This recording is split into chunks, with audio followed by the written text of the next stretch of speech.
ভাই আমি কোনো কথা বলি না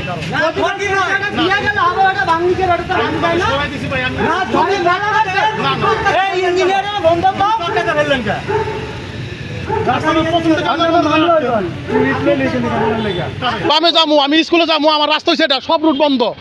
আমি এদিকে যাবো, উনি ভদ্র মানুষ, উনি ভদ্র মানুষ, কেন যায় গাড়িতে লাথি মারলো বলেন? ভাই কোথায়, কোন দিকে সামনে যাবো আপনি দেখেন, কোথায় জায়গা ছিল? আমি জায়গা থাকলে নিলাম না। এখন কি জায়গা নেই? এখন হয়েছে, জায়গাটা এখন হয়েছে, এতক্ষণ হয়েছিল এখন আপনি না না, আপনি কাজটা ঠিক করছেন। আপনি এত ভদ্র মানুষ, আপনি এত ভদ্রলোক, কেন আপনি গাড়িতে লাথি মারলেন?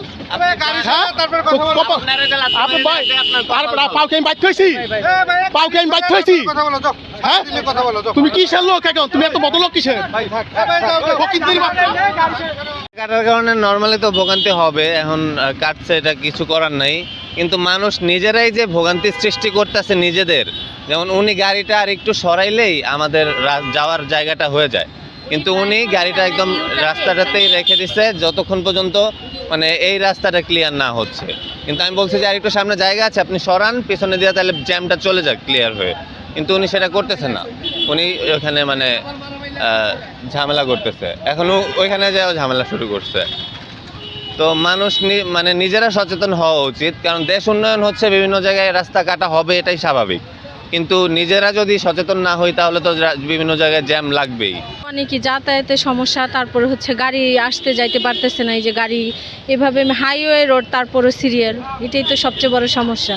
এটা তো একটা বিপজ্জনক জায়গা, এইভাবে রাখছে, এটার কোনো সেফটিও দেওয়া নাই, কিন্তু চলাচল করার সব দিক দিয়ে সমস্যা। এখন এটা যদি যেই কর্তৃপক্ষ কাজ করতেছে তারা যদি সঠিক পরিচালনা না করে, সেটা তো আমরা মানুষরা আর কিছু বলতে পারবো না তাদের।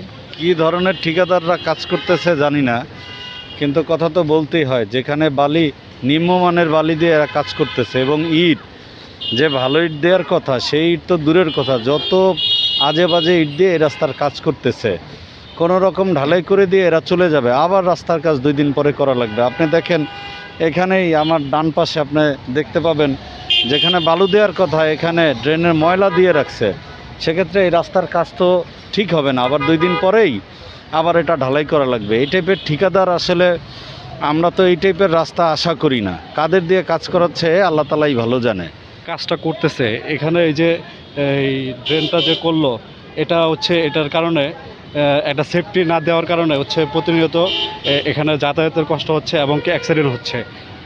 কিছুক্ষণ আগে একটা রিক্সা দেখলাম গাড়ির সাথে অ্যাক্সিডেন্ট হয়ে গিয়েছে, আমরা এখানে দাঁড়ায় ছিলাম তখন। এই যে পরিস্থিতি, একটা রাস্তার কাজ শেষ না করে আরেকটা রাস্তার কাজ ধরে ফেলছে একসাথে।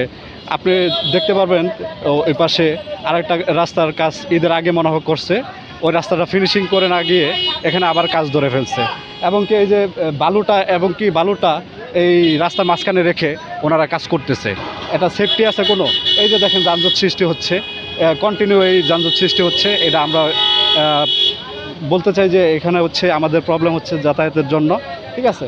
এখানে সবাই দেখেন লাইন ধরে দাঁড়ায় আছে, কন্টিনিউ এরকম জাম বেজে থাকে। আপনারা এটা আসলে দেখার মতো কি কেউ নাই?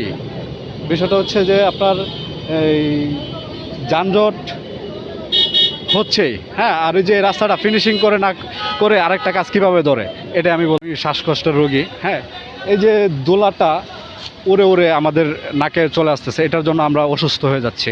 এখন কি খুবই প্রবলেম, বাজে একটা পরিস্থিতি। ধুলাবালি কন্টিনিউ আমরা ধুলাবালি খাচ্ছি, এটা একটা বিশুদ্ধ ধুলাবালি, ঠিক আছে? এটার জন্য আমাদের জন্য প্রবলেম হয়, ঠিক আছে? এই কোনো সেফটি নাই, মাঝখানে ধুলা একটা রাখছে, ঠিক আছে? একটা ব্যারিকেড দিয়ে ওনারা কাজ করুক, একটা সেফটি দিয়ে কাজ করুক।